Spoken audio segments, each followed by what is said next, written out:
La musique dans les camps nazis. Partie 5 sur 6. Timeline, 5000 ans d'histoire, Richard Fremder. Alors au-delà de toutes ces pratiques tortionnaires qui détruisent les corps, il y a aussi la musique importante de résistance qui a résonné dans les camps. Et finalement, l'approche de l'exposition, c'est de s'attarder d'abord sur les usages destructeurs, parce que ces usages de résistance, ils sont quand même assez largement connus, parce que c'est ceux qu'on retrouve le plus dans les témoignages de survivants, notamment les témoignages écrits immédiatement après la guerre. On connaît le Faire fugue-barre aux enfers, on connaît plusieurs œuvres liées à la résistance. Donc moi, je voulais d'abord qu'on se rende bien compte que le premier usage avait été un usage coercitif. Mais effectivement, plutôt dans les espaces intérieurs des camps, donc plutôt dans les blocs, la musique a servi des processus de résistance spirituelle, intellectuelle. Alors vous parlez précisément d'une sauvegarde du moi à travers la musique. Est-ce que vous pourriez un peu développer ? Finalement, ça permet de continuer à être un être doué de culture. Donc ça, c'est vraiment important, puisque l'ambition aussi du régime, dans les camps de concentration, bien sûr, c'était d'utiliser cette main-d'œuvre d'esclaves, mais c'était quand même aussi de symboliser cet écart paroxystique entre les sous-hommes et puis les SS qui les surveillaient. Et on sait que dans les camps, beaucoup de détenus ont témoigné n'avoir même pas été en mesure de pleurer. Ils avaient perdu cette capacité-là. Ils n'arrivaient pas à pleurer. Et c'est ça aussi, justement, qui montre très bien l'écart avec les SS. Et c'est pour ça que je trouve que cette anecdote de Mengele ou Kramer qui pleurent en se faisant jouer la rêverie de Schumann, ça montre que, justement, eux, ils restaient ces êtres doués de culture, ces êtres supérieurs. Donc, finalement, cet enjeu pour les détenus, c'est de réaccéder à cette culture. Et puis, c'est aussi de s'évader, en fait, très momentanément, mais quand même par la pensée, de s'évader du camp, puisque quand on entend une musique qui est très liée à des souvenirs familiaux, par exemple, on peut penser à sa famille. Donc ça, c'était des enjeux mis en place, pas forcément de façon volontaire, mais en tout cas, c'est ce que permettait la musique aussi. Et cette musique, elle résonnait quand, du coup, plutôt en soirée, également lors des fêtes ? Cette musique, c'était pendant les événements autorisés, donc les concerts ou les moments après le travail, donc à l'intérieur des blocs. Ce qu'on appelle concert, ça pouvait être 3 personnes qui chantent dans un coin du bloc, mais ça peut être aussi l'ensemble du bloc qui organise une manifestation. On sait qu'il y a beaucoup de chœurs qui se sont constitués dans les camps. Et ce qu'on voit dans les témoignages, c'est par exemple le chœur des Français chante des chansons de son pays, le chœur des prisonniers soviétiques chante du répertoire un peu identitaire. Il y a un peu comme des échanges culturels qui se font aussi par la musique.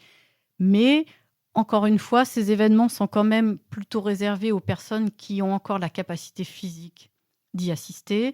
Et puis pour les événements de plus grande envergure, les concerts, il fallait malgré tout un ticket pour pouvoir y accéder, parce que dans des camps où il y a plusieurs dizaines de milliers de détenus, le concert qui va être organisé, c'est une salle dans laquelle il y a 100 places. Donc c'est pas tous les détenus des camps qui ont accès à ces activités. Et d'ailleurs, on le voit bien dans les témoignages.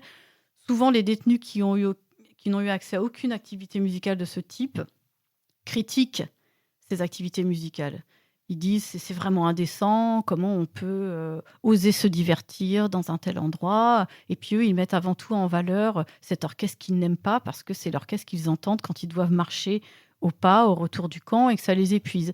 Alors que ceux qui ont assisté aux activités parlent de moments vraiment d'évasion spirituelle à part entière, où ils ont pu justement peut-être presque avoir les larmes aux yeux, retrouver une humanité, des émotions et une humanité.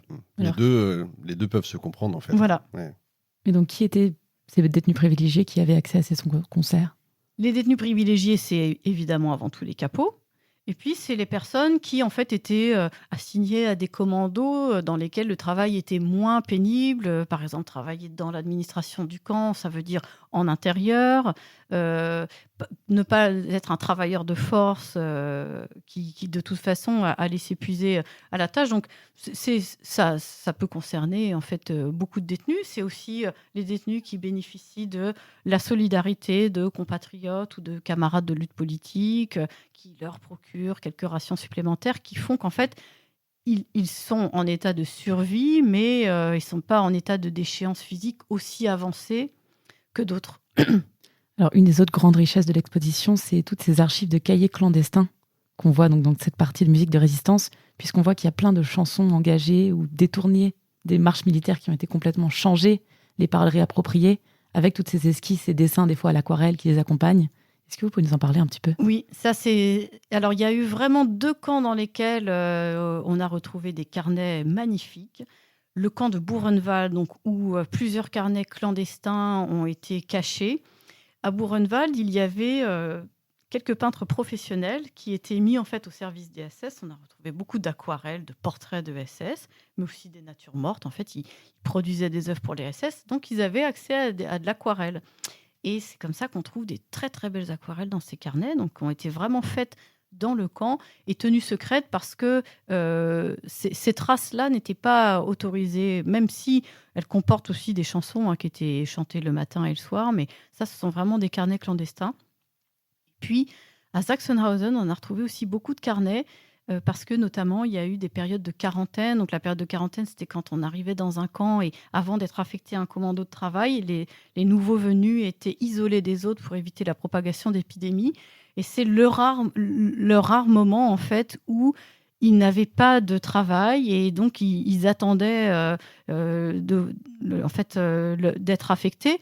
Et c'est à cette occasion-là qu'à Sachsenhausen, il y a plusieurs Tchèques notamment qui ont consigné des carnets de chansons, donc avec les chansons qu'ils devaient apprendre pour les départs et les retours, et puis des chansons de leur pays, parfois illustrées là, avec des crayons de couleur, mais ce sont vraiment des objets magnifiques. Et il y a bien sûr ces chansons qui sont détournées avec d'autres paroles. Voilà, il peut y avoir des chansons avec d'autres paroles, mais il y a aussi beaucoup de répertoires en fait connus de l'époque.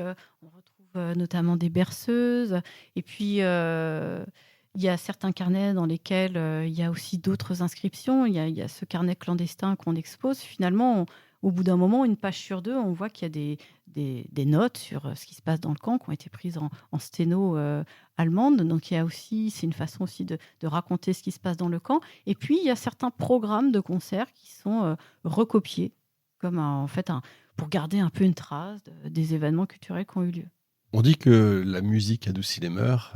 Est-ce que ça peut être pris aussi comme étant, puisqu'on leur passe de la musique, ils vont moins se rebeller, moins se soulever, moins se battre ? Il y a eu très clairement cet usage dans les centres de mise à mort. Ça, c'est une section donc, qui est petite dans l'expo, mais parce qu'il y a très peu de traces. Mais on sait par les témoignages, et vraiment par des témoignages notamment de personnes qui se sont évadées au moment du soulèvement de la révolte du camp de Treblinka et donc qui ont immédiatement témoigné, on sait qu'il y avait des activités musicales dans certains centres de mise à mort. Et là, très clairement, c'était en fait des activités en direction de ce qu'on appelait les Arbeitsjuden, qu'à Birkenau, qu'on appelle les Sonderkommando. Donc, c'est ces juifs qui étaient chargés du traitement des cadavres, arracher les dents, couper les cheveux. Et ces juifs-là étaient très régulièrement eux-mêmes menés à la chambre à gaz. Donc, il y avait vraiment un renouvellement des équipes très fréquent. Et on sait que les SS ont autorisé des activités pour éviter les révoltes, ce qui n'a pas empêché la révolte de Treblinka, mais en tout cas, c'était vraiment dans cet esprit-là. Et ce qui est très surprenant, c'est qu'à Treblinka, il y a des activités musicales donc, qui se développent pour ces juifs-là. Et ce qui est encore plus surprenant, c'est qu'il y avait des hommes et des femmes qui travaillaient dans ce camp. Et on trouve un témoignage donc, de 1942 qui raconte en fait un mariage autorisé entre 2 détenus du camp de Treblinka avec le rituel juif. Donc c'est absolument surprenant. J'ai jamais vu ça nulle part. Alors je sais qu'à Theresienstadt, il y a eu des mariages autorisés parce que c'était conçu comme un ghetto. Mais là, c'est vraiment très étonnant. Et on voit dans le témoignage qu'en fait, les SS assistent à tout ça avec beaucoup de moquerie. Ils trouvent ça drôle finalement. Donc il y a c'est un mélange de cynisme, de sadisme, voilà. Mais c'est quand même quelque chose d'extrêmement surprenant puisque c'était vraiment des lieux de mort. L'émission 5000 ans d'histoire est désormais accessible gratuitement, divisée en 6 parties, du vendredi au mercredi. En vous abonnant pour 2 € par mois, le prix d'un café, vous avez accès à l'émission et aux plus de 300 autres, en entier, en exclusivité et surtout sans pub. Le lien est dans la description.